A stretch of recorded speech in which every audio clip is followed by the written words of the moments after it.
नमस्कार मित्रांनो, कसे आहात? आशा करतो छान असाल. गुरुपौर्णिमेच्या आपणा सर्वांना खूप खूप शुभेच्छा.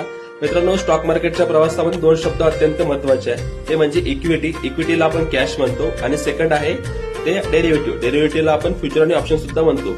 इक्विटीवरती मी का बरं जास्त भर देतोय किंवा कॅशवरती जास्त का बरं भर देतोय, यामागचं कारण असं आहे की हा शब्द आपल्याला चांगला समजला, स्टॉक मार्केटची भाषा आपल्याला चांगली समजली तर आपल्याला स्टॉक मार्केटचा प्रवास हा खूप सोपा होतो.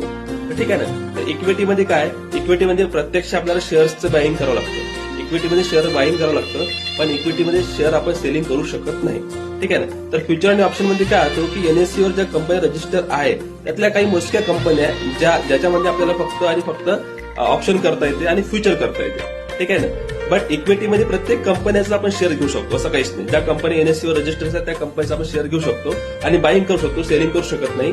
आणि डेरिव्हेटिव्ह मध्ये फक्त काही इंडेक्स जसं की Nifty, bank Nifty, Fin Nifty यांचे आपण कॉन्ट्रॅक्ट घेऊ शकतो. इथे शेअर घेऊ शकत नाही. इक्विटीमध्ये शेअर्स घेता येतं, तर आपण एखाद्या कंपनीचा भागीदार बनतो आणि या आपल्या डेरिव्हेटिव्ह मध्ये आपल्या शेअर्स घेता येतं, तर कॉन्ट्रॅक्ट घेता येतो. त्या कॉन्ट्रॅक्ट प्रत्येक महिन्याला प्रत्येक शेवटच्या गुरुवारी संपत असतो.